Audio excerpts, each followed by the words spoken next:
Hello and welcome to this video. So here I'm going to talk about some of the leading technology stocks: NVDA, Tesla, Apple, Microsoft, Netflix, and so forth. So I'm going to start off with NVIDIA. So you're looking at the daily chart of NVIDIA. You can see that the stock continues to consolidate, but it is beginning to become weak on a daily basis. I mean, it still remains very much on an uptrend, and within the context of this uptrend, it's basically going through a period of consolidation. It needs to digest this move. So what I'm looking at is this. From a price action point of view, you can see that it had traded in this zone for the last week or so, and then on Friday it broke to the downside. So that shows that there is probably a little bit more weakness on a near-term basis. Also, if I look at the momentum indicators, you can see that RSI now remains very much underneath the 50 level. So that is negative, and you can see MACD, it's crossed right here. It's now heading lower. It's just at the zero line. Previously, when it came to the zero line, it bounced off. This time, if it crosses and goes below the zero line, that would suggest that there is more weakness. So overall, on a daily basis, both the price action and momentum indicators are looking weak to me. If I look at the weekly chart, so I'm just going to hide all of this. On a weekly basis, I'm not seeing any problem at the moment. The price action is still quite strong. You can see that we're coming off a higher high, and then RSI remains above the 50 level. MACD remains above the zero line. So I'm not seeing any problem on a weekly basis either. The problem, the issue I see is that after this massive run up from about 100, actually from here to up to 500, in a very short period of time, less than 1 year, it looks stretched to me on a weekly basis. I've mentioned this before, and I'm going to say this. So within this, within the context of this uptrend, I do see further weekly consolidation and price coming back to some of the weekly averages. The averages I'm watching are these two averages, the weekly 20 and weekly 50. So the weekly 20 is at the moment around 406. The reason I say it is because if you look to the left, you see that it has a history of touching the weekly 20 and 50. You can see touch, here the weekly 50, touch. I mean, I can go back and you can see that, I can go back and you can see that it does have a history of touching the weekly 20. It hasn't done so this year actually. Ever since this rally started, once it broke through this level, it hasn't touched the weekly 20. So I would expect at some point for it to touch the weekly 20, which is, as I said, around 406. Also, the gap between the weekly 20 and 50 is started to widen, and this I think is also an issue because it's telling me that the price has gone up so quickly that it's pulling the shorter period moving averages higher. And usually, gap like this is not sustainable. You can go back and look at other periods. Whenever you see the gap forming, then usually there is an adjustment and that gap gets taken out. So, from that point of view, I feel that the stock is still stretched on a weekly basis, and it doesn't have to fall. It can very much go sideways for an extended period of time. And take care of those those issues. So I feel that there is still some consolidation that it needs to deal with. The weekly remains fine, even if it comes and touches the weekly 20. I don't think anything breaks on a weekly basis. But the daily pattern definitely is gonna look weak. I mean, it is looking weak at the moment. As I said, RSI is below the 50, MACD is crossing.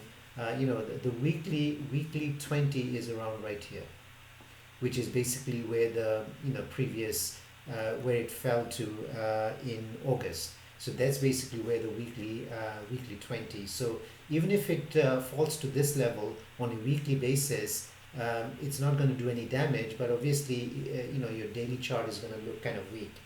So I would basically say that the daily weakness would be temporary. So that's NVIDIA. Let's look at Tesla. So Tesla daily, you can see that last week, if I look at the weekly chart, last week I basically mentioned that one of the area Tesla was having problem was a weekly close above 258, which is this level. But this week, what we saw is that on Monday, it gapped up, went through that level and held on to this level. So if you look at it on a daily basis, you can clearly see that. So let me get rid of the moving averages so you can see the price action. So it was basically consolidated in this zone, then it gapped up on Monday and it held on to the gain. And it's now coming up to this area right here. This area effectively is the full measured move of this distance. If you take this distance and double it, that's basically this level. This is around 281.50. So that would be one of the level I'm watching.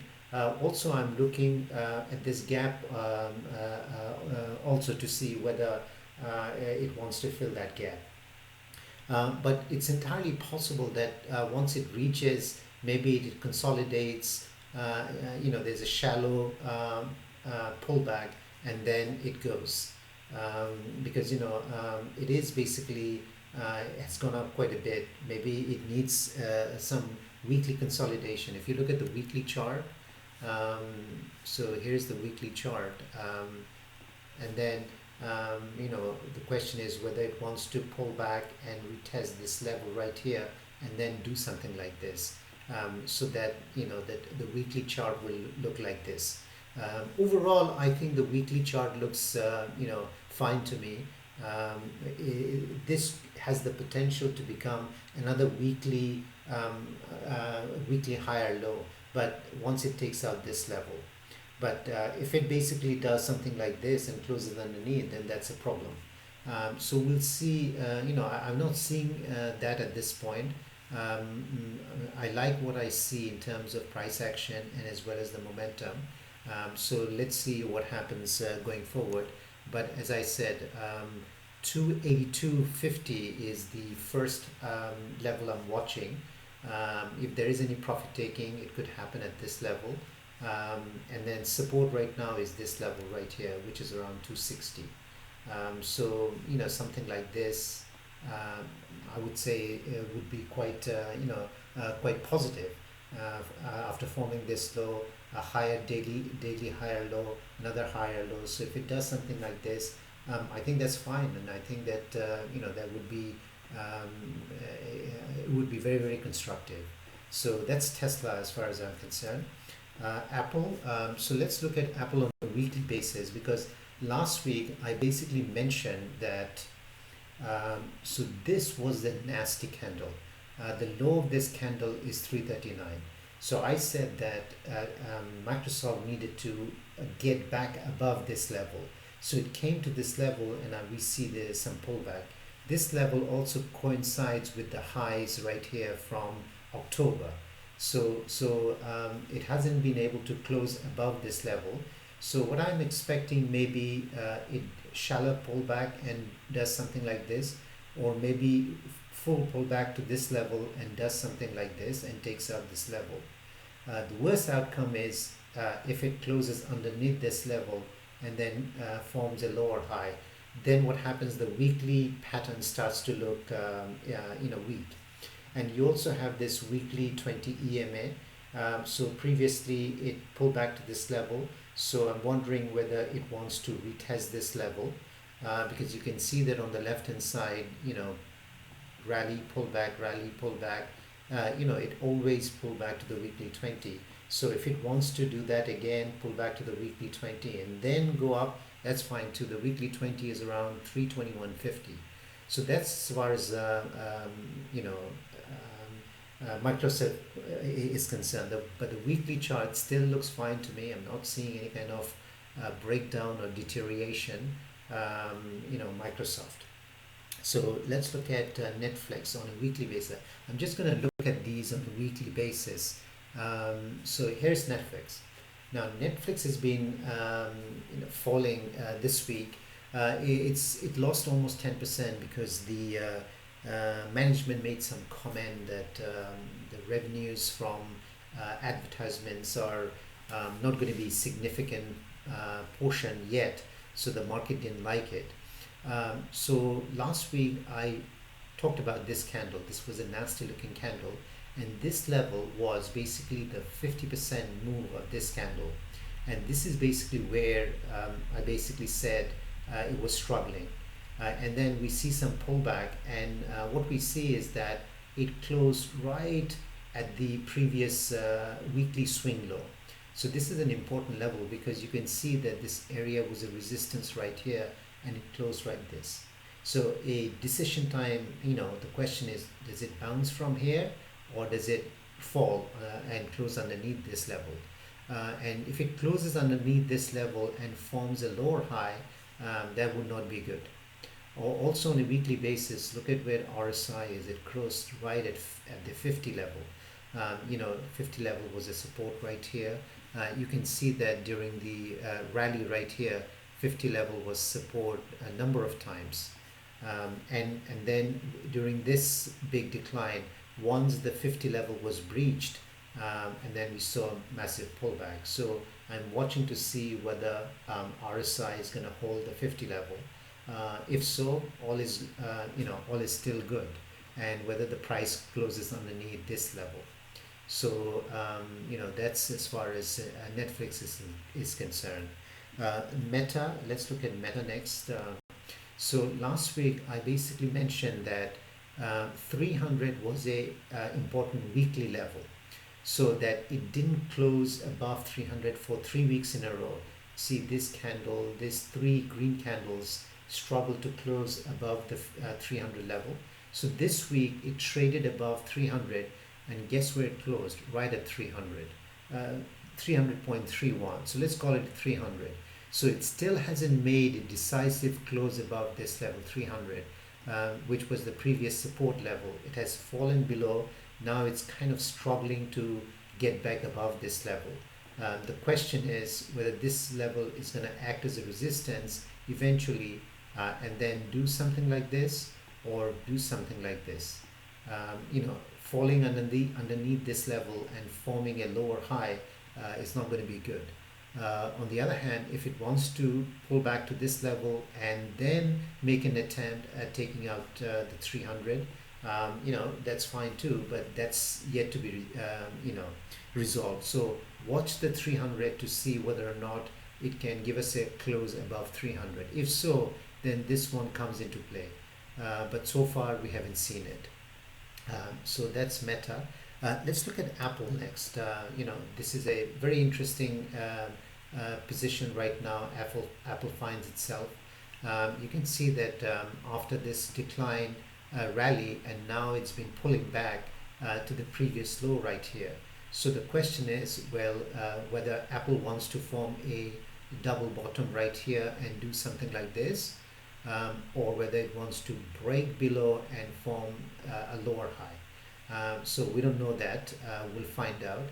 And look at RSI. RSI is right at the 50 level. So the question is whether it wants to do something like this, form a double bottom, like it did right here, or whether it wants to break and then form a lower high at the 50. Very much like what happened right here. It fell below the 50 and then made an attempt to reclaim. The 50 acted as a resistance, and then we see further weakness. So Apple is at an important level. A break below, and this is bearish, but on the other hand, if it does that, that's bullish. So decision time for Apple. Also, if I look at bringing the moving averages, you can see that it's below the weekly 20, but the weekly 50 is right here, the pink line, which is around 168.30. You'll see that during the rally in 2020, it did close below the weekly 20, few times, but then reclaim it quickly. But it has never closed below the weekly 50 until the bear market of 2022. So I'm watching to see whether this becomes like a double bottom. If you look at on a daily basis on Apple, so let's see. So you can clearly see on a daily basis whether this becomes a double bottom, you know, and then it does something like this, or whether it breaks it and does something like this. So that's Apple. All right, I'm going to leave it at that. I thank you very much for watching the video. I hope to see you again